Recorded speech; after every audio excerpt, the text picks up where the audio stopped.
धनभार आणि ऋणभारची जन्मकथा 1747 ते 1748. मित्रांनो, सन 1747 युरोप आणि अमेरिकेतील शास्त्रज्ञ विद्युत शक्तीचे प्रयोग करत होते. काही वर्षांपूर्वीच पीटर वान मस्केंब्रूक आणि इतर शास्त्रज्ञांनी लेयडन जार विकसित केले होते. मानवाला आता प्रथमच विद्युत भार साठवून ठेवता येत होता. प्रयोग अधिक प्रगत होत होते. पण एक प्रश्न अजूनही अनुत्तरित होता. काही विद्युत भार एकमेकांना आकर्षित का करतात आणि काही एकमेकांना दूर का ढकलतात? त्या काळात फ्रेंच शास्त्रज्ञ चार्ल्स फ्रान्सवाइस डी सिस्टर्नाय डुफाय यांनी एक कल्पना मांडली होती. त्यांच्या मते दोन प्रकारच्या विजा अस्तित्वात होत्या. एक काचेपासून निर्माण होणारी विट्रियस इलेक्ट्रिसिटी आणि दुसरी अंबर किंवा राडेपासून निर्माण होणारी रेझिनस इलेक्ट्रिसिटी. ही कल्पना अनेक शास्त्रज्ञांना पटली होती. पण अमेरिकेतील बेंजामिन फ्रँकलिन यांना वेगळेच काही जाणवत होते.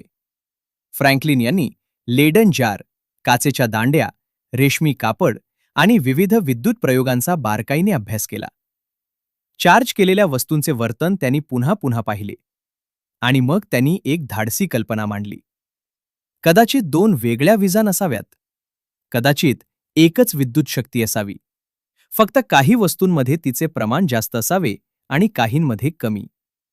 या कल्पनेला त्यांनी इलेक्ट्रिकल फ्लुइड थिअरी असे स्वरूप दिले. त्यांच्या मते विद्युत शक्ती एखाद्या अदृश्य द्रवासारखी वागत होती. पण ही कल्पना इतरांना समजावून सांगण्यासाठी सोपी भाषा आवश्यक होती.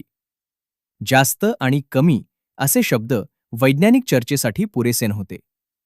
म्हणून फ्रँकलिन यांनी गणितातील दोन परिचित चिन्हांची निवड केली: प्लस, मायनस, मायनस.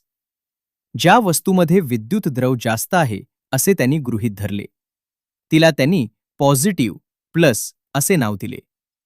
आणि ज्या वस्तूमध्ये ते कमी आहे असे मानले, तिला नेगेटिव्ह, मायनस असे नाव दिले. 1747 ते 1748 दरम्यान जन्म झाला विद्युतशास्त्रातील सर्वात प्रसिद्ध दोन चिन्हांचा. त्यावेळी फ्रँकलिन यांना कदाचित कल्पनाही नव्हती की ही दोन साधी चिन्ह पुढील अनेक शतकांसाठी संपूर्ण विद्युतशास्त्राची भाषा बनतील. नंतर शास्त्रज्ञांनी इलेक्ट्रॉनचा शोध लावला. फ्रँकलिन यांची एक विद्युत द्रव ही कल्पना पूर्णपणे अचूक नसल्याचं समजले. पण त्यांनी दिलेली नावे इतकी लोकप्रिय झाली होती की ती कायमची जगभर स्वीकारली गेली.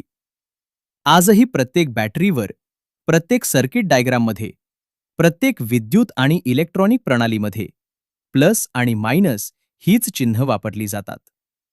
समारोप. बेंजामिन फ्रँकलिन यांनी इलेक्ट्रॉन शोधला नाही. धनभार आणि ऋणभारांचे अस्तित्वही त्यांनी प्रथम शोधले नाही. पण त्यांनी विद्युत शक्ती समजावून सांगण्यासाठी जगाला एक समान भाषा दिली. प्लस पॉझिटिव्ह, मायनस निगेटिव्ह ही दोन साधी चिन्ह पुढे संपूर्ण विद्युतशास्त्राची ओळख बनली. आणि अशा प्रकारे 1747 ते 1748 मध्ये जन्म झाला विद्युतशास्त्रातील सर्वात प्रसिद्ध चिन्हांचा: प्लस, पॉझिटिव्ह आणि मायनस, नेगेटिव्ह. पुढील भाग. M 7.1 torsion balance. 1785 Charles Augustin de Coulomb यांनी अदृश्य विद्युत बल प्रथमच कसे मोजले आणि कुलम्ब्स लॉचा जन्म कसा झाला? मित्रांनो, व्हिडिओ आवडला असेल तर लाईक करा, चॅनल सबस्क्राईब करा आणि ही ज्ञानयात्रा इतरांपर्यंत पोहोचवा. पुन्हा भेटूया इलेक्ट्रॉनिक्सच्या अद्भुत प्रवासातील पुढील मैलाच्या दगडावर. धन्यवाद.